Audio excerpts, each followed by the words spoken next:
जय हिंद एवरीवन। सो आज हम सभी कर रहे हैं ट्रिग्नोमेट्री का लेक्चर नंबर 7।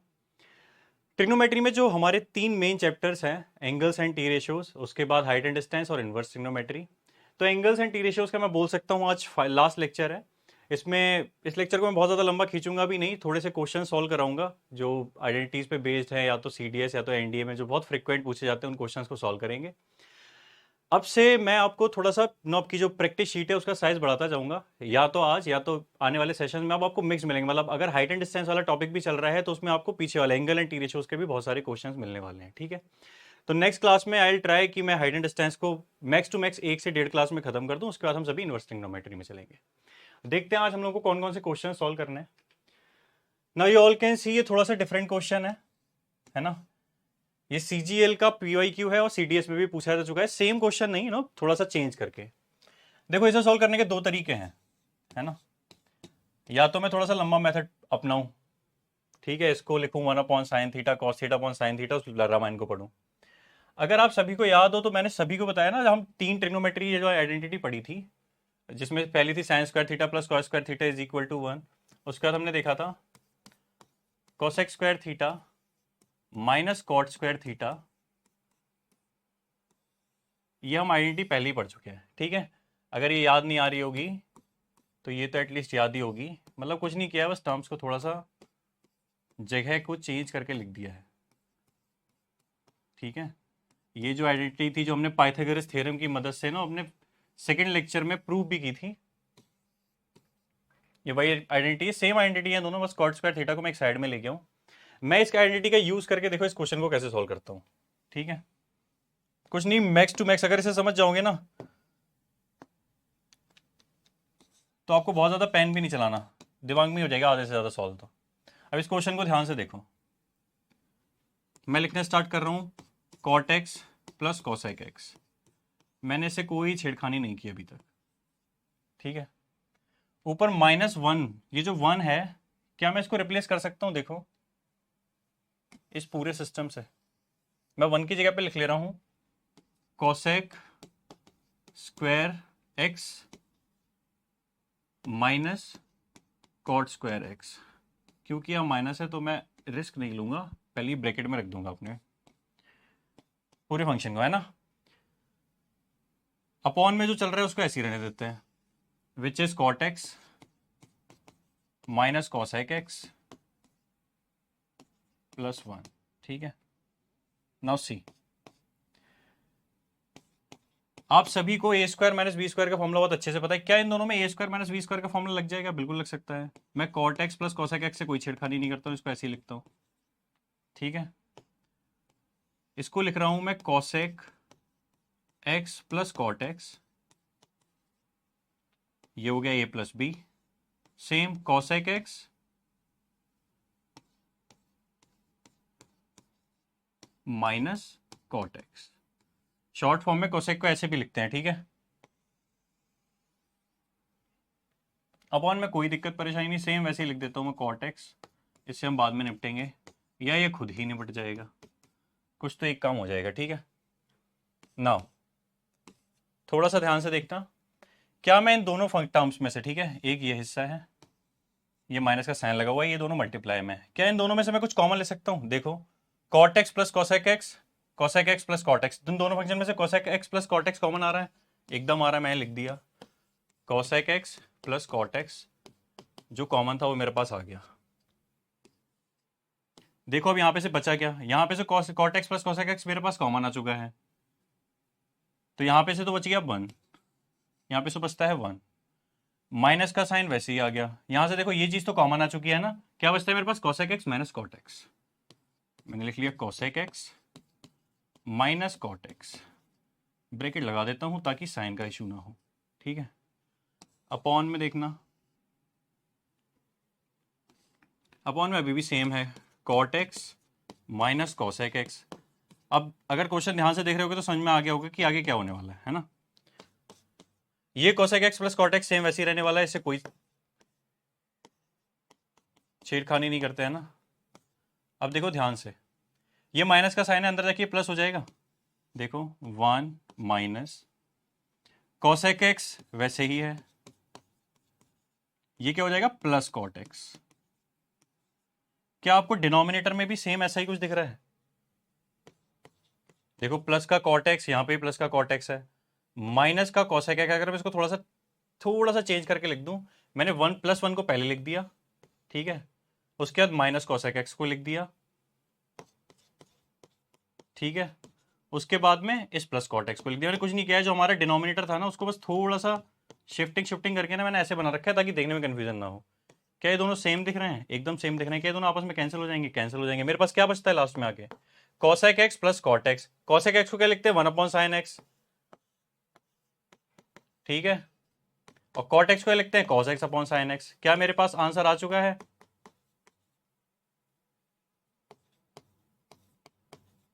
एकदम आ चुका है। एलसीएम लेके लिख दूंगा क्या इसे, 1+sin x upon 1+cos x upon sine x.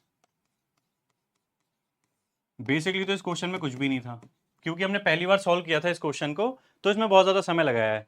अगर मुझे पहले से ही पता होगा तो मन में ही सोच लूंगा कि हाँ, इस 1 को मैं लिख सकता हूँ cos x square minus cot square का, ठीक है, एक आइडेंटिटी में लिख सकता हूँ। दोनों में से एक चीज कॉमन आ जाएगी। कॉमन आने के बाद क्या बचता है, बेसिकली मेरा जो डिनोमिनेटर था मैंने उसको कैसे भी करके कट कर दिया है ना। लास्ट में जो मेरे पास बच गया cosec x plus cot x, उसको मैंने थोड़ा और सॉल्व कर लिया, मेरे पास आंसर आ गया। C option is correct option, ठीक है। अभी ये ऐसा लग रहा है कि बहुत ज्यादा समय लग रहा है कि सर बहुत ज्यादा समय खराब हो जाएगा। फिर से बोल रहा हूं, ये बहुत बेसिक क्वेश्चन है। मतलब अगर एनडीए में 3 लेवल के क्वेश्चन आते हैं तो ये सेकंड और फर्स्ट लेवल के बीच में ही आता है। मतलब बहुत इजी भी नहीं, डायरेक्ट फॉर्मूला भी नहीं पूछ लिया है, थोड़ा तो दिमाग लगाना है, पर बहुत ज्यादा समय खराब करने वाला भी ऐसा भी नहीं है कि आपको अगर सीटीएस का एग्जाम दे रहे हो तो आपको इसमें कम से कम 20 मिनट लगाने हैं या 5 मिनट या 10 मिनट लगाने हैं। बेसिकली ये 3 मिनट से 4 मिनट का क्वेश्चन है मैक्स टू मैक्स, ठीक है। अब थोड़ा नेक्स्ट क्वेश्चन देखते हैं। इट वॉज नॉट नो, ये टफ क्वेश्चन की कैटेगरी में आता ही नहीं है यार। ये वाले क्वेश्चंस तो मैं होमवर्क में देना स्टार्ट करूंगा, है ना। इसको मैं लिखता हूँ बिलो एवरेज, क्योंकि प्रैक्टिस शीट में इन्हें भर के दे चुका हूं ना मैं क्वेश्चन, फिर भी बता देता हूँ। कोऑर्डिनेट सिस्टम सभी को बहुत अच्छे से याद है, अब तो फिंगर टिप्स पे होनी चाहिए सारी की सारी चीज़ें। फर्स्ट में सारे के सारे पॉजिटिव रहते हैं, सारे क्वांटिटीज। सेकंड वाले क्वाड्रेंट में साइन और कोसेक है, इसमें टेन कॉट है, इसमें कॉस और सेक है, ठीक है। यहाँ लिखा है 10x इजिकल टू -3/4। पहले इसी को देख लो, 10 की वैल्यू माइनस में 3/4 आ रही है। आप खुद को देखो 10 माइनस कहाँ पे होता है, यहाँ पे तो सारे पॉजिटिव है, यहाँ पे 10 पॉजिटिव होता है। साइन कॉस मतलब यहाँ पे 10 माइनस हो सकता है या तो सेकंड क्वाड्रेंट में, यहाँ पे तो 10 पॉजिटिव होता ही है, या फिर फोर्थ क्वाड्रेंट में। मतलब या तो बात यहाँ की हो रही है या तो बात यहाँ की हो रही है, तो ये दो ऑप्शन तो कैंसिल ही हो गए, है ना। उसके अलावा क्या लिखा हुआ है, 10x is the second quadrant, then what is the value of sine x and cos. चलो उन्होंने पहले ही बोल दिया सेकंड क्वाड्रेंट है, हमने क्यों ही समय खराब किया, है ना। सेकंड क्वाड्रेंट है तो मेरे को पता है कि सेकंड क्वाड्रेंट में साइन तो होता है पॉजिटिव और कॉस कैसा होता है, नेगेटिव, ठीक है। अब मैं वैल्यूज निकालना स्टार्ट करता हूं। सबसे पहले 10x की मेरे पास वैल्यू गिवन है -3/4। मैं पहले इसे लिख लूँ। टेन थीटा हम सभी को पता ही होता है परपेंडिकुलर अपॉन बेस। ये आ गया मेरा राइट एंगल ट्राइंगल, मतलब थोड़ा थोड़ा तो राइट एंगल लग रहा है, डोंट वरी। लो, एक अच्छा सा राइट एंगल बना देता हूं मैं। मतलब मैं अपनी तरफ से पूरी कोशिश कर रहा हूं कि मैं एक सुंदर राइट एंगल बनाऊं जो राइट एंगल की तरह ही दिखे। चलो, परपेंडिकुलर मेरे पास कितना है, 3। याद हो अगर पहले क्लास में बोला था, थीटा की ठीक सामने वाली साइड परपेंडिकुलर होती है। बेस है मेरे पास 4। अब मैं मेहनत नहीं करूँ, को पहले से ही पता है ये 5 आने वाली है। मैं बताया था ना पाइथागोरियन ट्रिपलेट है ये, ठीक है। मैं यहाँ से सीधे वैल्यूज निकालना स्टार्ट करता हूँ। मुझे साइन थीटा की वैल्यू चाहिए एक तो साइन एक्स की वैल्यू क्या हो जाएगी, sine theta is equal to क्या होता है, परपेंडिकुलर अपॉन हाइपोटेनियस, हेंस इसकी वैल्यू क्या होगी, परपेंडिकुलर इज 3, हाइपोटेनियस इज 5, ठीक है। पहला स्टेप हो गया। दूसरी क्या चाहिए, कॉस एक्स की वैल्यू चाहिए। कॉस एक्स की वैल्यू कैसी आएगी, नेगेटिव आएगी। Cos theta is equal to होता क्या है, बेस अपॉन हाइपोटेनियस, माइनस में वैल्यू आनी है, आएगी भी कितनी, बेस कितना है मेरे पास, बेस इज 4, हाइपोटेनियस इज 5। अब मेरे पास साइन एक्स की वैल्यू भी है, कॉस एक्स की वैल्यू भी है। मुझे बस क्या करना है, साइन एक्स और कॉस एक्स की मल्टीप्लाई कर देनी है। अब खुद ब खुद देखो, मैं साइन एक्स और कॉस एक्स की अगर मल्टीप्लाई करूंगा तो मेरे पास क्या आएगा, 3/5 मल्टीप्लाई बाय -4/5, क्या हो जाएगा, 3 4 12, -12 अपॉन 25। कौन सा ऑप्शन है, डी ऑप्शन। और ये तो PYQ भी है ना, CDS है तो NDA का। तो इस क्वेश्चन में भी खास में कुछ भी नहीं था, मतलब अभी तक हम सिंपल क्वेश्चन में कर रहे हैं, चलो इसको इसकी ज़्यादा बेइज्जती हो गई है ना, इसको बुरा लग गया थोड़ा सा, बिलो एवरेज नहीं, इसको मैं बोल देता हूँ एवरेज। एवरेज क्वेश्चन है, मतलब इसमें इस बार उन्होंने क्वाड्रेंट नहीं पूछा, क्वाड्रेंट की एक बार उन्होंने मेंशन कर दिया कि इस क्वाड्रेंट में है, तो हमें खुद से दिमाग लगाना है कि उस क्वाड्रेंट में कौन कौन सी चीज़ पॉजिटिव है नेगेटिव होती है, उसके अकॉर्डिंग उन्होंने हमें एक एक्सप्रेशन दिया जिसमें हमें उसकी वैल्यू पुट करके आंसर निकालना था। ठीक है, इस पे बेस्ड और भी क्वेश्चन आ सकते हैं। नेक्स्ट, ये मैंने जो इसलिए रखा है, इसके पीछे एक पर्पज है, एक कॉन्सेप्ट रहता है, आप सभी को बताना, उस पर बेस्ड क्वेश्चन पीवाई क्यूज में आया हुआ तो है, एनडी में अभी तक उसके दर्शन नहीं हुए, एनडी वाले एग्जाम में तो नहीं हुए, सीडीएस सीजीएल में तो पूछ चुके हैं ना। क्वेश्चन इस तरह से आता है, sine 48 degree minus cos 48 degree. देखो हमें वैल्यूज तो पता है नहीं, है ना। अब यहाँ पे हमारा काम करता है, जो ज्ञान काम करता है वो है ग्राफ वाला काम, ज्ञान सॉरी, है ना। ऑप्शंस भी बना देता हूँ इसका। ए ऑप्शन इज इसकी वैल्यू पॉजिटिव आएगी, बी ऑप्शन इज इसकी वैल्यू नेगेटिव आएगी, सी ऑप्शन में क्या ऑप्शन बताएं, चलो सी ऑप्शन को लिख लेते हैं नॉन डिफाइन, डी ऑप्शन सभी का favourite, none of the above, none of these. ठीक है, अब थोड़ा सा अपना ना ज्ञान पे पहुंचो, सब याद करो कि साइन ग्राफ और कॉस ग्राफ कैसा था। अब मैं थोड़ा सा यहाँ पे ग्राफ बना रहा हूँ, है ना, थोड़ा सा रिकॉल करने की कोशिश करना बस।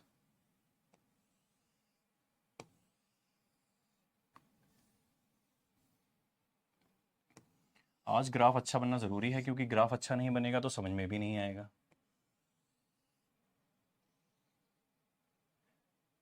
क्योंकि basically I have to show, ये चलो डिफरेंट कलर का यूज कर लेता हूँ। देखो ये हमारे सामने, तुम सभी को पता है this is sine graph, sine graph को मैंने बना दिया येलो कलर से, और कॉस ग्राफ के लिए मैं डिफरेंट कलर यूज कर रहा हूँ, है ना। ये कॉस ग्राफ है ना। अब थोड़ी सी इसमें डिटेल्स लिखना स्टार्ट करता हूँ। सभी को पता था कि यहाँ पे इट वाज 1 + 1, ठीक है, वैल्यू है। थोड़ी वैल्यूज एड ऑन और करता हूँ। हम सभी को पता था यहाँ पे इट वाज π/2, ठीक है। बेसिकली तो ये वाली जो लाइन है हमारी पिंक वाली लाइन, वो यहाँ से जानी चाहिए π/2 के पास से, मतलब डिटेल्स में नहीं जा रहा हूँ, बस बात की गहराई को समझो, ठीक है। ये कुछ इस तरह से है। यहाँ पे जहाँ जिस पॉइंट पे ये दोनों इंटरसेक्ट कर रहे हैं एक दूसरे को, इसको मान लेते हैं इट इज़ π/4, ठीक है। और बेसिकली ही मतलब 100% इट इज़ π/4, ऐसा π/4 ही होता है। हम सभी को पता है कि π/4 पर इन दोनों की वैल्यू सेम होती है, और वो सेम क्या वैल्यू होती है, साइन 45 डिग्री और कॉस 45 डिग्री की वैल्यू इज 1/√2, ठीक है। अब थोड़ा सा देखना स्टार्ट करो, ये मैंने अपने ग्राफ वाले टाइम पे बताया भी नहीं था कि साइन इंक्रीजिंग फंक्शन होता है और कॉस डिक्रीजिंग फंक्शन होता है, ठीक है। और इसके अलावा एक बात और थी, ये जो साइन इंक्रीजिंग और कॉस डिक्रीजिंग है, इसके लिए हमारे पास ना एक सेट जरूर होना चाहिए कि 0 से लेकर π/2 के बीच में, ठीक है, 0 से π/2 के बीच में साइन इज इंक्रीजिंग फंक्शन और कॉस इज डिक्रीजिंग फंक्शन, ठीक है। इसके ऊपर स्टेटमेंट बेस्ड क्वेश्चन भी आ सकता है ना। अब समझो कि ये इंक्रीजिंग फंक्शन और डिक्रीजिंग फंक्शन की बात क्या है ना। सबसे पहले मैंने क्या बोला कि हमें किस चीज के बीच में देखना है, 0 से π/2 के बीच में। Point number 1 is between 0 to π/2, ठीक है, 0 से π/2 के बीच में। अब खुद ब खुद देखो 0 कहाँ पे है, 0 यहाँ पे है और π/2 यहाँ पे है, ठीक है। फिर से कलर चेंज करता हूँ ताकि चीज क्लियरली दिख जाए। खुद ब खुद देखो येलो कलर से मैंने बनाया साइन ग्राफ, क्या 0 से π/2 के बीच में साइन की वैल्यू बढ़ रही है, देखो यहाँ पे 0 है, यहाँ पे 1 है ना। फिर से बता रहा हूँ, येलो कलर से मैंने बनाया है साइन ग्राफ, मुझे किस चीज के बीच में देखना है, 0 से π/2 के बीच में देखना है। खुद ब खुद देखो 0 से π/2 के बीच में क्या साइन की वैल्यू बढ़ रही है, देखो खुद ब खुद बढ़ती जा रही है। यहाँ पे 0 है, देन 1/√2 है, उसके बाद क्या आएगी, √3/2 आएगी, फिर लास्ट में जाके कितनी हो जाएगी, 1 हो जाएगी। मतलब साइन जो फंक्शन है वो इस पीरियड के अंदर 0 से π/2 के अंदर कैसा है, इंक्रीजिंग फंक्शन है। इंक्रीजिंग फंक्शन के लिए मैंने ऐसे एरो बना दिया है, ठीक है। दूसरी जगह देखूं तो 0 से π/2 के बीच में जो cos थीटा है, cos वाला फंक्शन है, जिसको मैंने पिंक कलर से बनाया है, देखो क्या ये डिक्रीजिंग है, देखो 0 से π/2 के बीच में cos 0 की वैल्यू कितनी है, पहले 1 है, फिर धीरे धीरे क्या होती जा रही है, कम होती जा रही है, π/2 पे पहुंच के cos 0 की वैल्यू कितनी हो जाती है, 0। इसीलिए 0 से π/2 पीरियड के बीच में हमारा जो cos वाला फंक्शन होता है, cos थीटा या cos x, वो डिक्रीजिंग फंक्शन है। ठीक है, तो बहुत ज़्यादा मैंने समय खराब नहीं किया, एक बार भी बता दिया। साइन 0 से π/2 के बीच में इंक्रीजिंग फंक्शन है और कॉस 0 से π/2 के बीच में डिक्रीजिंग फंक्शन है। अब ये दो स्टेटमेंट ऐसे खतरनाक नहीं लगेंगे देखने में ना, बहुत सिंपल सी बात थी। अब देखते हैं इनके नो क्रिटिकल पॉइंट। क्या मैं बोल सकता हूँ साइन थीटा और कॉस थीटा π/4 पर सेम वैल्यू देते हैं? बिल्कुल देते हैं, क्योंकि देखो एक दूसरे को इंटरसेक्ट कर रहे हैं। π/4 पर दोनों की वैल्यू कितनी है? 1/√2। अब एक चीज थोड़ी ऑब्जर्वेशन वाली है, थोड़ा सा ध्यान से देखना है ना। अब मैं केवल 0 से π/4 के बीच में बात कर रहा हूँ, 0 से π/2 के बीच में बात ही नहीं कर रहा हूँ, ठीक है। क्या 0 से π/4 के बीच में साइन की वैल्यू बढ़ रही है और कॉस की वैल्यू घट रही है? फिर से बोल रहा हूँ, क्या 0 से π/4 के बीच में साइन थीटा की वैल्यू बढ़ती जा रही है, ठीक है, और कॉस थीटा की वैल्यू देखो 1 से कम होती जा रही है। π/4 से π/2 के बीच में साइन थीटा की वैल्यू बढ़ रही है, कॉस थीटा की वैल्यू घट रही है। अब नंबर न्यूमेरिकल के अकॉर्डिंग देखना स्टार्ट करो। 0 से 1/√2, ठीक है, यहां पे क्या है? 1/√2 से 1 के बीच की वैल्यूज। समझाना क्या चाहता हूं कि 0 से π/4 के बीच में, ठीक है, 0 डिग्री से 45 डिग्री के बीच में कौन सा वो फंक्शन है जिसकी वैल्यू ज्यादा आएगी, ठीक है, मैक्सिमम नंबर में आएगी, ठीक है। फॉर एग्जाम्पल यहां पे 1/√2 नहीं होता है, थोड़ा सिंपल बना देता हूं, ठीक है, यहां पे होता है 0.5, ठीक है। अब खुद ब खुद देखना स्टार्ट करो। 0 से π/4 के बीच में साइन थीटा की वैल्यू मैक्सिमम कितनी जा सकती है? 0.5 तक ही जा सकती है। और कॉस थीटा की वैल्यू देखो कितनी है, वो 0.5 से ऊपर है ना। फिर से बोल रहा हूं, साइन 0 की वैल्यू हमारे पास कितनी होती है? 0 पर। कॉस 0 की वैल्यू कितनी होती है? 1। इस पीरियड के अंदर कॉस थीटा की वैल्यू ऑटोमेटिकली ज्यादा ही होती है। वो कम से कम की वैल्यू कहां से कहां तक उसकी रुकेगी? 0.5 तक रुकेगी, है ना। 1 से स्टार्ट होगी और 0.5 तक रुकेगी कॉस में, और साइन में स्टार्टिंग 0 से लेकर 0.5 तक जा सकती है। इतना जो मैंने गाना गाया वो क्यों गाया वो अभी समझ में आ जाएगा, ठीक है। पर वैसे ही जैसे ही हम π/4 के पास पहुंचते हैं, आप खुद ब खुद देखना, π/4 पर पहुंचते ही कॉस थीटा की वैल्यू देखना डाउन होने लग रही है ना, और साइन थीटा की वैल्यू अप हो रही है, मतलब 1/√2 से बढ़ना स्टार्ट कर रही है। तो अब आते हैं अपने क्वेश्चन पे, एक बार में क्लियर हो जाएगा, है ना। क्या 48 डिग्री 45 डिग्री से बड़ा है? बिल्कुल बड़ा है। मतलब मुझे कहां पे देखना है? मैं अभी बात कर रहा हूं इस वाले डोमेन की, ठीक है, 0 से π/4 से π/2 वाले। मतलब π/4 क्या है? Basically it is 45 degree. मुझे बात किस चीज की करनी है? 48 डिग्री। मतलब मेरा 48 डिग्री कहीं यहां पे आएगा। मैं ऐसे करके इसको ड्रॉ कर लेता हूं, ठीक है। आज तो डिफरेंट इतने 7 रंगों का मैं यूज कर दूंगा ना यहाँ पे, या तो चीज क्लियर हो जाएगी। अब मैंने 2 पॉइंट्स बनाए ग्रीन कलर से, ठीक है।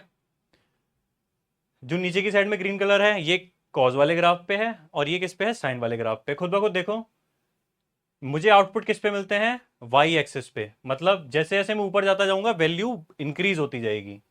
अगर मैं प्लॉट करना स्टार्ट करूं एक्सप्रेशन, तो नीचे वाले ग्रीन पॉइंट पे मतलब कॉस थीटा पे वैल्यू कम है, वहीं साइन थीटा पे देखो वैल्यू ज्यादा है। फिर से बता रहा हूं, π/4 से जैसे ही आप आगे बढ़ना स्टार्ट करते हो साइन थीटा की वैल्यू बढ़ जाती है, ठीक है। देखो π/4 से जब मैं आगे बढ़ता हूं तो साइन की वैल्यू देखो 1/√2 से ऊपर जा रही है, पर कॉस थीटा में क्या हो रहा है? 1/√2 से नीचे जा रही है। तो खुद ब खुद बताओ, अगर मैं 10 में से 2 घटाऊंगा तो पॉजिटिव आंसर ही आएगा। ये मैंने आज क्यों लिखा? फिर से बोल रहा हूँ, चलो मैं 2 नहीं लेता हूँ, आसपास की वैल्यू ले लेता हूँ, 8 लिख लिया, तब भी पॉजिटिव ही आंसर आना है। क्योंकि खुद ब खुद देखो इस डोमेन में साइन थीटा की वैल्यू 1/√2 से तो ज्यादा ही है, ठीक है, और कॉस थीटा की वैल्यू 1/√2 से कम है। खुद ब खुद एक बार फिर से बताता हूँ, मैंने यहाँ पे लिखा था π/4, इसको लिखा है मैंने 48 डिग्री। 48 डिग्री पे क्या मैं बोल सकता हूँ? साइन थीटा की वैल्यू ज्यादा है और कॉस थीटा की वैल्यू कम है। साइन थीटा की वैल्यू ज्यादा है, कॉस थीटा की वैल्यू कम है। मतलब अगर मैं 10 में से 8 घटाऊंगा तो मेरे पास कैसा आंसर आना है? पॉजिटिव ही आंसर आना है। तो इतना जो मैं गाना गा रहा था वो इसीलिए गा रहा था, ठीक है। बेसिकली अगर ग्राफ की बहुत अच्छे से नॉलेज है, ठीक है। अभी तो चलो ये मैंने थोड़ा ज़्यादा खिचड़ी बना दी है, बेसिकली कुछ भी नहीं है, 2 ग्राफों की स्टडी है। इतना समझना है कि 45 डिग्री तक तो कॉस की वैल्यू ज़्यादा है ना, और साइन की वैल्यू कम है, पर 45 डिग्री के बाद साइन की वैल्यू तो बढ़ रही है और कॉस की वैल्यू घट रही है। अगर इतना सा कॉन्सेप्ट क्लियर है तो समझ में आ जाएगा, साइन की वैल्यू बढ़ी है, कॉस की वैल्यू घटी है 45 डिग्री के बाद, मतलब 48 डिग्री पे। तो जब मैं बड़ी वाली वैल्यूज में से छोटी वैल्यू घटाऊंगा तो मेरे पास आंसर कैसा आएगा? पॉजिटिव आएगा। तो ये जो सारा का सारा गाना था वो इसी से रिलेटेड था कि ग्राफ पे बेस्ड अगर क्वेश्चन आता है तो उसको कैसे यूज करेंगे, ठीक है। भगवान से प्रार्थना करो कि एनडी वालों को एक क्वेश्चन देखने को मिल जाए तो 2.5 नंबर हमारी जेब में, ठीक है। नेक्स्ट क्वेश्चन पे आते हैं। क्या ये टफ क्वेश्चन है? Sine theta tan 1/3 then in which quadrant does, यार इसे तो मैं बी ए ही लिखूंगा, बिलो एवरेज। ठीक है, 4 क्वाड्रेंट, क्या बोल दिया इन्होंने, साइन थीटा की वैल्यू -1/2 है। साइन माइनस का कहाँ पे होता है, फर्स्ट में भी नहीं होता, सेकंड में भी नहीं होता, या तो थर्ड में होता है या फोर्थ में होता है। उसके बाद क्या बोला है, टेन थीटा प्लस है। अब टेन थीटा प्लस कहाँ पे होता है, ये दो ही ऑप्शन बचे हैं, यहाँ पे टेन थीटा प्लस नहीं होता, थर्ड क्वाड्रेंट। टिक, आगे बढ़ जाओ। Next, what is the value of sine 0 sine 10। चलो इसको एवरेज में लिख देते हैं, इसका सॉल्यूशन भी देख लो, थोड़ा सा ठीक है, एवरेज बिलो एवरेज से थोड़ा सा ऊपर है ना, बिलो एवरेज से थोड़ा ऊपर, एवरेज के आसपास। मैं थोड़ा सा इसको ना थोड़ा सा खोल के लिख देता हूँ अच्छे से। क्या मैं इसको ऐसे लिख सकता हूँ, साइन 0 का ऐसे लिख देते हैं, एक ही लाइन में सॉल्व करेंगे, इसमें दो लाइन वेस्ट ही नहीं करेंगे। साइन 10 को भी ऐसे लिख दिए, दो लाइन चलो लग सकती हैं क्योंकि मैं एक लाइन में एक्स्ट्रा टाइम खराब कर रहा हूँ, प्लस साइन 20, बस इससे ज़्यादा नहीं लिख रहा मैं। उसके बाद डैश डैश डैश, इसके बाद फिर मैं ले लेता हूँ प्लस, मतलब बेसिकली है क्या, देखो 10 20 30 40 50 60 ऐसे सीरीज आगे बढ़ती जा रही है, मैं बीच के कुछ टर्म्स लिख रहा हूँ थोड़ा सा इसको ईजी बनाने के लिए। ठीक है, और लिख लेता हूँ sine 190 plus sine 200 sorry, dash dash dash, और फिर प्लस लास्ट में लिख लेता हूँ इसको साइन 360 डिग्री। देखो साइन 0 डिग्री की वैल्यू में पता है, पर मैं भी अपनी होशियारी नहीं दिखाऊंगा, अभी मैं इसको ऐसे ही रहने देता हूँ, या चलो लिख देते हैं, वरना मेरे को पूरा लिखना पड़ेगा।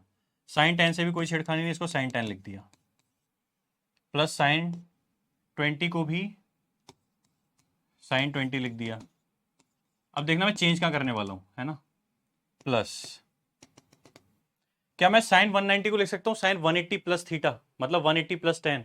अगर मैं इसको 180 प्लस 10 लिख दूं, ठीक है, मैं इसकी बात कर रहा हूँ बेसिकली, देखना बस यहीं पे क्वेश्चन खत्म हो जाएगा, बहुत ज़्यादा मेहनत का काम है नहीं अभी। इसको मैं लिख सकता हूँ 180 प्लस 10, और सेम इसको लिख सकता हूँ कि 180 प्लस 20। देखो 190 इसको लिख दिया 180 प्लस 10, और 200 को क्या लिख दिया 180 प्लस 20। अब खुद ब खुद क्वाड्रेंट दिमाग लगाओ कि 180 प्लस 10 कौन से क्वाड्रेंट में पहुंचता है, AST, थर्ड क्वाड्रेंट में पहुंच रहा है 180 प्लस थीटा, उसमें 10 पॉजिटिव होता है केवल, बाकी सारे कैसे होते हैं नेगेटिव। 180 वैल्यू चेंज तो होगी नहीं, तो आंसर वैल्यू मेरे पास कैसे आएगी, साइन 180 प्लस थीटा की वैल्यू क्या आएगी, माइनस का साइन थीटा, मतलब माइनस का 10 डिग्री। सेम इसकी वैल्यू कितनी आ जाएगी, माइनस का साइन 20 डिग्री। ऐसे क्या फर्दर आगे वैल्यूज भी आती रहेंगी, माइनस का साइन 30 डिग्री, माइनस का sine 40 degree, and so on. Last में कितना है, साइन 360 डिग्री। साइन 360 डिग्री की वैल्यू अगेन 0 होती है। अब खुद ब खुद देखना स्टार्ट करो, this value is 0, this value is 0, sine 10 से साइन 10 कैंसिल, साइन 20 से साइन 20 कैंसिल, इसी तरह साइन 30 होगा वो साइन 30 को कैंसिल कर देगा। जब सारी चीज़ें कैंसिल हो जाएंगी तो मेरे पास एक खूबसूरत सा अंडा मिलेगा, वो अंडा जहाँ पे भी वही मेरा आंसर है। तो this was the answer. Basically ये क्वेश्चन PYQ ही है, पहले आ चुका है और किसी एग्जाम में भी पूछा जा सकता है। ठीक है, साइन 0 साइन 10 अगर थोड़ा सा दिमाग लगाओगे तो बेसिकली ना ये मैं शॉर्ट फॉर्म्स में लिखवा रहा होता हूँ, जहाँ शॉर्ट ट्रिक लिखवाता हूँ ना उसको इस एग्जाम्पल को वहाँ पे मेंशन भी कराता हूँ।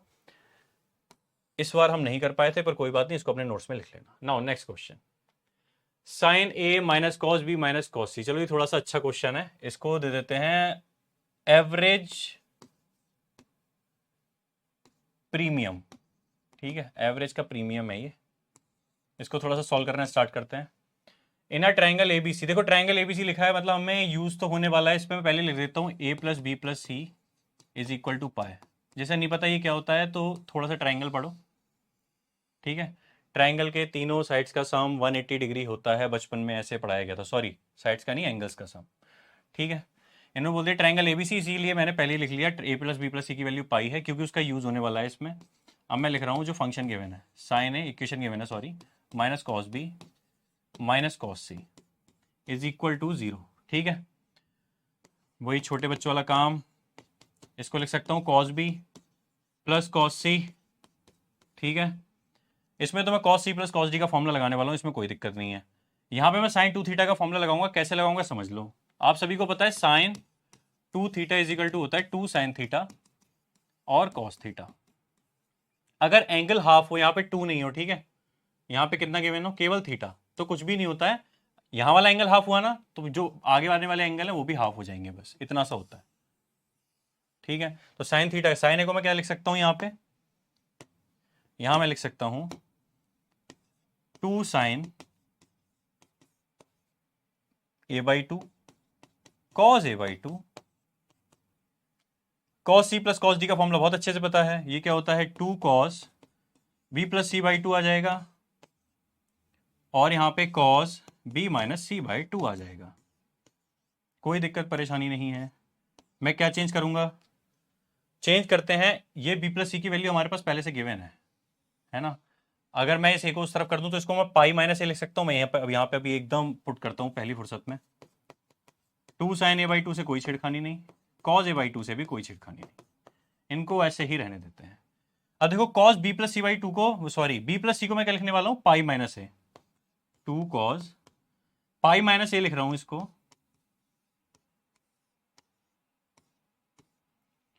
इसको ऐसे ही लिख देता हूं कॉस b माइनस सी। अब थोड़ा ध्यान देने वाली बात है ना, मैं थोड़ा एक स्टेप मिस करूंगा, कंफ्यूज मत होना। क्या ये दोनों ये जो डिनोमिनेटर में 2 है, ये दोनों साइड में बराबर डिवाइड हो सकता है? क्या मैं इसको लिख सकता हूं पाई माइनस a/2 को पाई/2 minus a/2?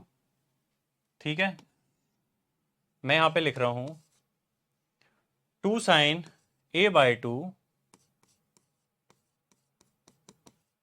2 sine a/2 cos a/2 is equal to, देखो 2 कॉस, अगर मैं इसको लिखूं पाई/2 माइनस a/2 मतलब 90 माइनस थीटा, तो कॉस 90 माइनस थीटा क्या होता है, साइन थीटा होता है।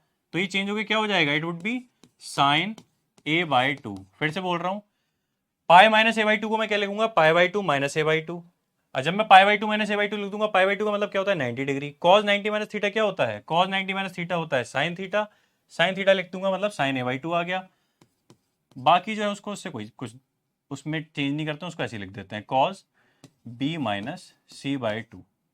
चेंज क्यों नहीं कर रहा हूं, क्योंकि मुझे दिख रहा है कि ये और ये आपस में कैंसिल हो जाते हैं।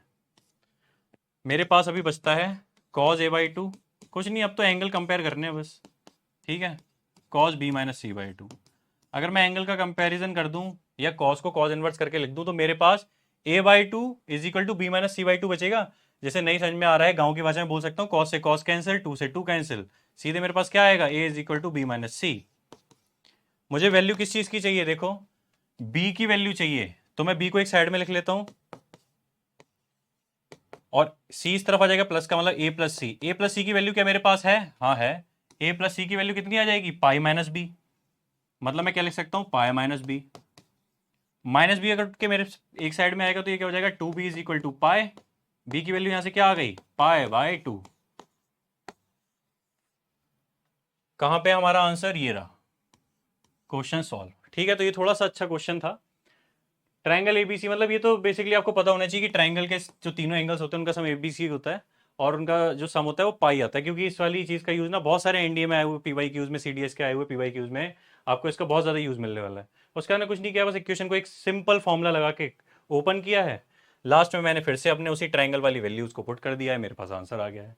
तो इट वॉज द क्वेश्चन, जो हमने थोड़ा एवरेज प्रीमियम लिख दिया था, पर अभी भी ये एवरेज ही है ना।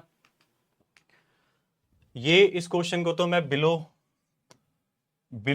एवरेज के भी एवरेज लिख सकता हूं, क्योंकि इसमें कुछ भी नहीं, आपने न्यूमिनेटर और डिनोमिनेटर में मल्टीप्लाई करना है, किससे, sec x plus tan x से। देखो खुद देखो तो आप सभी को एक फॉर्मूला तो याद होगा। चलो इसको मैं सॉल्व ही नहीं करता हूं, ऐसे खुद ब खुद सोचने स्टार्ट करो, दिमाग में सॉल्व करते हैं इस क्वेश्चन को। बस इस फॉर्मूले को लिख रहा हूं ताकि थोड़ा सा दिमाग में बने चीज, है ना। ये फॉर्मूला सभी को याद है, is equal to 1, sec square है माइनस tan स्क्वायर है इज इक्वल टू 1 होता है ना, is equal to 1।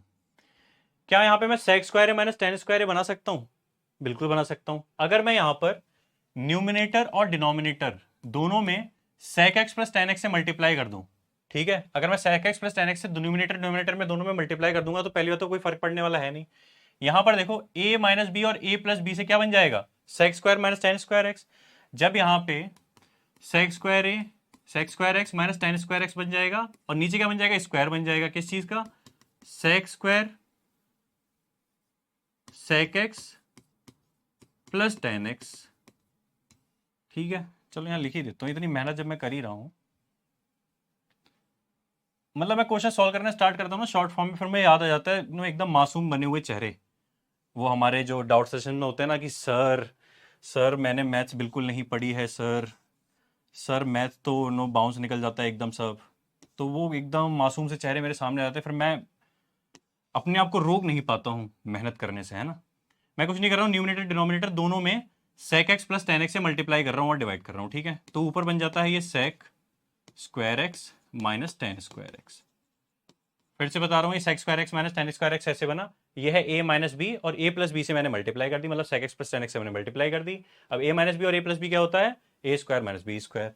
Same upon में क्या आ गया, sec x plus tan x से मैंने एक sec x plus tan x और मल्टीप्लाई कर दूंगा, तो ये क्या बन जाएगा, sec x plus tan x का होल स्क्वायर। बस ये क्वेश्चन सॉल्व हो गया, इसमें कुछ भी नहीं बचा। हमको पता है इसकी वैल्यू होती है 1, ये स्क्वायर पहले से ही है तो रूट कैंसिल हो जाएगा, यहाँ पे क्या बन जाएगा, sec x plus tan x. क्या यहीं पे आंसर है या आगे सॉल्व करना है, यहीं पे आंसर है। ये भी एक PYQ था, ठीक है, तो इट वाज जस्ट नथिंग, ठीक है, ये बिलो एवरेज वाला क्वेश्चन था। नेक्स्ट देखो, ये थोड़ा सा मेहनत वाला क्वेश्चन है ना। इसमें थोड़ा सा आपको पेन चलाना पड़ेगा, या तो शॉर्ट ट्रिक याद हो, है ना। इसके लिए मैं शॉर्ट ट्रिक याद नहीं करा रहा हूँ, इसको सॉल्व भी कराता हूँ। देखो सबसे पहले तो मैं इसको जनरलाइज फॉर्म में लिख लेता हूँ, है ना। tan 8 थीटा कॉट की पावर 8 थीटा। देखना कॉट थीटा को क्या लिख सकता हूँ, 1/tan थीटा लिख सकता हूँ, बिल्कुल लिख सकता हूँ। अगर मैं इसको 1/tan थीटा लिख दूंगा, मतलब कैसे, tan 8 theta plus 1/tan 8 theta, ठीक है, इज इक्वल टू m। मैं इसको जनरलाइज फॉर्म में लिख लेता हूँ। tan थीटा को मैंने मान लिया x, ठीक है, इसको लिख लिया मैंने x की पावर 8 प्लस 1/x की power 8 is equal to m। मैं बेसिकली करके रहा हूँ, इस फंक्शन से पहुंचते पहुंचते ना यहाँ पे पहुंचूंगा। अब देखो खुद ब खुद देखो, सबसे पहले क्या है, सबसे पहले सब जगह 2 ऐड है, मैक्सिमम जगह देखो यहाँ पे 4 ऐड है, 2 ऐड करना स्टार्ट करते हैं ना। अब 2 में ऐड करके रहा हूँ, उसके ऊपर पीछे मेरा सर बच्चे ये भी बोलेंगे सर 4 क्यों नहीं ऐड किया आपने। अगर तुम लोग ध्यान से देखो, अगर मैं इस साइड में a प्लस बी का होल स्क्वायर बनाने का ट्राई करूं, ठीक है, तो अगर मैं a प्लस बी का होल स्क्वायर बनाने का ट्राई करूंगा तो a स्क्वायर और b स्क्वायर तो है मेरे पास, ठीक है। बाद में क्या होता है, उसमें 2a भी होता है ना, a और b मतलब x8 से x8 तो कैंसिल हो जाएगा, मेरे पास जो 2 चाहिए ना स्क्वायर बनाने के लिए, इसीलिए मैं दोनों साइड 2 का एडिशन कर रहा हूं। मतलब मैंने क्या किया, इस साइड में भी +2 कर लिया और इस साइड में भी +2 कर, दोनों साइड में मैंने 2 ऐड कर दिया है। क्या ये x की पावर 4 प्लस 1/x की पावर 4 का होल स्क्वायर बन जाएगा। अगर नहीं समझ में आएगा कि सर इससे ये कैसे आ गया, तो कोई बात नहीं, a square plus B square का फॉर्मूला लगाइए, आपको ये मिल जाएगा, ठीक है। इसको मैंने m+2 ही लिख दिया, ये स्क्वायर उधर रूट पे चल जाएगा। देखो मेरे पास थोड़ा थोड़ा आंसर बनना तो स्टार्ट हो रहा है, यहीं पे लिख देता हूँ वरना उधर बोर्ड पे जगह नहीं बचेगा। इसको लिख दिया मैंने x की पावर 4 प्लस 1/x की पावर 4 इज इक्वल टू, ये स्क्वायर है, दोनों साइड में रूट ले लूंगा तो एक साइड स्क्वायर हट जाएगा, है ना। नेक्स्ट स्टेप क्या करते हैं, फिर से अब 2 ऐड कर देता हूं मैं, ठीक है, x to the power 4 plus 1/x to the power 4 plus 2 is equal to, अभी मेरे पास m+2 तो पहले से है ही, मैंने अभी एक +2 दोनों साइड में और ऐड कर दिया, ठीक है। ये फिर से स्क्वायर बन गया, प्लस बी कर लो, इस बार किस चीज़ का बन जाएगा, x square plus 1/x square का होल स्क्वायर। जैसे लग रहा है कि ये यहाँ पे कैसे आया, फिर से वही सलाह है, कृपया वीडियो पॉज करिए, सॉल्व करके देख लीजिए, ठीक है। फिर से दोनों साइड में रूट ले लूंगा, यहाँ से स्क्वायर हट गया और इस साइड में रूट आ जाएगा। कहीं पे मेरा आंसर बन रहा है क्या, ऐसा बन रहा है, बन रहा है, पर अभी मेरे पास 2 आंसर बन रहे हैं, ए या सी में से कोई सा भी एक आंसर हो सकता है, मतलब मुझे थोड़ी देर और मेहनत करनी है। अब इसको और सॉल्व कर लेते हैं, फिर से मैं +2 कर देता हूँ दोनों साइड में, इस साइड में भी +2 कर दिया, इस साइड में भी +2 कर दिया, ठीक है। अगर मैं अब इस साइड में +2 कर दूंगा तो ये किस चीज़ का स्क्वायर बन गया, x प्लस 1/x का whole square is equal to root under root में m+2 +2 एंड +2। वाह अमेजिंग। लास्ट स्टेप, रूट ले लूंगा तो मेरे पास क्या बन जाएगा, अब देखो खुद ब खुद x प्लस 1/x आ गया। मेरे को वैल्यू किस चीज की थी, tan theta plus cot theta की। x मैंने स्टार्टिंग में किसको माना था, tan थीटा को माना, तो अब मैं वैल्यू वापस पुट कर रहा हूं, x की जगह पे आ गया tan थीटा, है ना, प्लस 1/x, मतलब x मैंने किसको माना है, tan थीटा को, 1/tan थीटा क्या होता है, कॉट थीटा। दोनों साइड में रूट ले लिया है, इधर भी रूट आ जाएगा। अब थोड़े रूट बढ़ गए और मेरी कंफ्यूजन भी, m नहीं, एक और रूट है अभी, इट विल बी m+2, ठीक है। एक ये वाला +2 आ गया और एक ये वाला +2 आ गया, तो कौन सा वाला आंसर हो गया हमारा? Yes, C option. Wow, great, amazing. थोड़ा सा अच्छा क्वेश्चन था, ठीक है। मैंने कुछ भी नहीं किया है, 10 की जो पावर थी 8, उसे रिड्यूस करके मैं थीटा तक ले आऊँ। रिड्यूस करने का मेरे पास क्या ऑप्शन था कि मैं रूट में लेके आऊँ वैल्यूज को, ठीक है। तो मैंने कुछ नहीं किया, पहले उसको एक जनरल एक्सप्रेशन में लिख लिया, क्योंकि बेसिकली मैं टेन थीटा लिखता तो मेरी मेहनत भी ज्यादा हो जाती है, इसलिए मैंने उसको एक्स मान लिया था। लास्ट में आके मैंने एक्स की वैल्यू को वापस से लिख दिया है। तो इट वॉज थोड़ा सा अच्छा वाला क्वेश्चन था, ठीक है। 5 स्टार वाले अगर क्वेश्चन होते तो इसको बोल सकते हैं कि 3.5 स्टार, ठीक है। नाउ नेक्स्ट क्वेश्चन, ये क्वेश्चन 10x + 10y, ओ भाई, 5 स्टार की बात कर रहा था ना, इसको मैं जो बोलता 5 स्टार वाली पूरी रैंकिंग होती है ना, उसमें भी मैं ऐसे करके जो 1 स्टार होता है ना, उसको ही मैं आधा ही शेड करूंगा, क्योंकि पता है ये केवल ये ट्रिग्नोमेट्री का क्वेश्चन है ही नहीं, ये क्वेश्चन है बॉड मास वाला, ठीक है। बॉड मास वाला कैसा है, आपने केवल मल्टीप्लाई करनी है, एक ये लिखा हुआ है चीज, आधा फंक्शन ऐसे दो हिस्सों में देख लो। 10x + 10y की मल्टीप्लाई 1 से करूंगा तो मेरे पास क्या आएगा, देखो 10x + 10y आ जाएगा, ठीक है। उसके बाद 10x + 10y की वैल्यू में -cot x cot y से करूंगा तो देखो क्या आएगा। 10x की मल्टीप्लाई पहले इससे कर रहा हूं, चलो लिख देता हूं, वरना फिर 10y मल्टीप्लाई किससे है, cot x cot y से, ठीक है। केवल मल्टीप्लाई और डिवाइडेशन का खेल है, इसमें क्वेश्चन में कोई ट्रिग्नोमेट्री नहीं लगनी है अभी तक, है ना। कोई त्रिकोणमिति तो एकदम स्टार्टिंग लगेगी, नौवीं क्लास वाली त्रिकोणमिति लगेगी ट्रिग्नोमेट्री, है ना।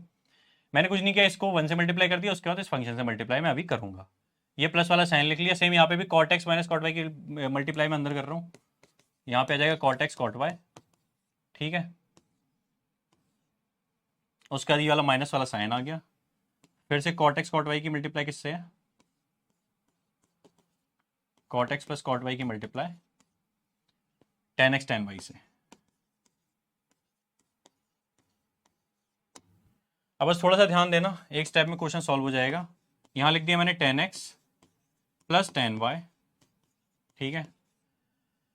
अब मैं 10x की मल्टीप्लाई जब इससे करूंगा cot x cot y से, तो देखो 10x और cot x, ठीक है। cot x को क्या लिख सकता हूँ, 1/10x, मतलब बेसिकली 10x और cot x की मल्टीप्लाई करने पे ही दोनों एक दूसरे को आपस में कैंसिल कर देंगे। कैसे कैंसिल कर देंगे ये भी थोड़ा सा देख लो, एक स्टेप में ही बता रहा हूँ बस। 10x और 1/10x हो जाएगा ना, cot x को 1/10x लिखेंगे, एक दूसरे को कैंसिल कर देंगे, 1 हो जाएगा। मतलब बेसिकली जब मैं 10x की मल्टीप्लाई इस एक्सप्रेशन से करूंगा तो मेरे पास केवल cot y बचेगा, इसलिए मैं सीधे लिखता हूँ माइनस का cot y। Same plus 10y की इस बार मल्टीप्लाई करूंगा तो 10y की मल्टीप्लाई किससे हो जाएगी, cot y से, वो 1 हो जाएगा। बस क्या बचेगा यहाँ से, माइनस का cot x। यहाँ पे देखते हैं, यहाँ पे भी सेम चीज होने वाली है, cot x की मल्टीप्लाई, अच्छा ये तो अभी इनसे कोई चीज नहीं, तो ऐसे ही लिखने हैं cot x + cot y, ठीक है। कहानी यहाँ से शुरू होती है माइनस के बाद। सेम cot x की मल्टीप्लाई 10x से करूंगा, वो 1 हो जाएगा, क्या बचेगा यहाँ से, 10y बचेगा, माइनस का 10y। अब देखो माइनस cot y की मल्टीप्लाई 10y से 1 हो जाएगा, इन दोनों का मल्टीप्लाई, यहां से क्या बचेगा, माइनस का 10x। अब देखो क्या कट रहा है क्या बच रहा है, ये चीज देखते हैं, ठीक है। 10x से 10x कैंसिल, 10y से 10y कैंसिल, cot y से cot y cancel, cot x से cot x कैंसिल, कुछ बचा, हाँ बचा 0, 0 ऑप्शन में है, ए ऑप्शन, टिक। यहां पर ऑलमोस्ट सारे क्वेश्चन जो मुझे लगता था इंपॉर्टेंट थे हो चुके हैं। एक मैं अभी सडन मेरे को याद आ गई ना क्वेश्चन कराते पे चीज, वो भी बता देता हूँ। मैक्सिमम और मिनिमम वैल्यू से रिलेटेड एक क्वेश्चन आ जाता है कभी कभी, सीडीएस एनडी दोनों में ही, वो समझ लो। उसके लिए बेसिक से समझाना स्टार्ट कर रहा हूँ, बस इतना देखते जाना है ना। खुद ब खुद बताओ, अगर ए फंक्शन आपके पास दिया है, उसमें लिखा हुआ है 10 + x, ठीक है, और आपसे बोला है कि इस वाले एक्सप्रेशन की मैक्सिमम वैल्यू बताओ, ए की मैक्सिमम वैल्यू अब तुम खुद ब खुद बताओ। अगर मुझे ए की मैक्सिमम वैल्यू चाहिए, ठीक है, तो मैं क्या कर सकता हूं, इस x में x की वैल्यू कैसी रखूं, मैक्सिमम रखूं। मतलब खुद ब खुद सोचो, मुझे a की वैल्यू मैक्सिमम चाहिए, मतलब अगर x की वैल्यू में 10 रख दूंगा तो आंसर कितना आ जाएगा, 20 आ जाएगा। x की वैल्यू अगर मैं 50 रख दूंगा, 50 रख दूंगा तो आंसर कितना आ जाएगा, 60 आ जाएगा। x की वैल्यू अगर मैं 1000 रख दूंगा तो आंसर कितना आ जाएगा, 110 आ जाएगा, ठीक है। तो बेसिकली मैं x की वैल्यू जितनी मैक्सिमम रखूंगा, मुझे a की वैल्यू उतनी मैक्सिमम मिलेगी। मतलब x की वैल्यू मुझे कितनी रखनी पड़ेगी, x मैक्सिमम रखना पड़ेगा, तभी मुझे a की मैक्सिमम वैल्यू मिलेगी। वहीं अगर मुझे ए की मिनिमम वैल्यू चाहिए तो मैं क्या करूं, उसमें से मिनिमम घटाऊं, मतलब अगर खुद ब खुद देखो ये सेम एक्सप्रेशन है ना, एक्स की वैल्यू अगर मैं 1 रख दूंगा तो आंसर कितना आ जाएगा, 11 आ जाएगा। एक्स की वैल्यू अगर 0 रख दूंगा तो आंसर कितना आ जाएगा, 10 आ जाएगा। मतलब भाई मुझे क्या चाहिए, ए की मिनिमम वैल्यू चाहिए। तो ए की मिनिमम वैल्यू के लिए क्या करना पड़ेगा, एक्स की भी मिनिमम वैल्यू रखनी पड़ेगी। एक्स में जितना छोटा रखूंगा मेरा आंसर उतना ही बड़ा आएगा। अगर एक्स को मैं लिख दूं फॉर एग्जाम्पल -10, तो -10 प्लस 10 कितना हो जाएगा, 0। मेरे पास और मिनिमम वैल्यू आ गई। ठीक है, बेसिकली ए मिनिमम चाहिए तो एक्स भी कैसा होना चाहिए, मिनिमम। एक दूसरा ले लेता हूं केस, अगर ए नहीं, इस वाले लेते हैं इसको डी। ठीक है, d is equal to 10 minus x. यहां थोड़ा उल्टा हो जाता है खेल। ठीक है, यहां पर अगर मुझे d की मैक्सिमम वैल्यू चाहिए, थोड़ा सा दिमाग लगाना है ना, वो तो इजी था।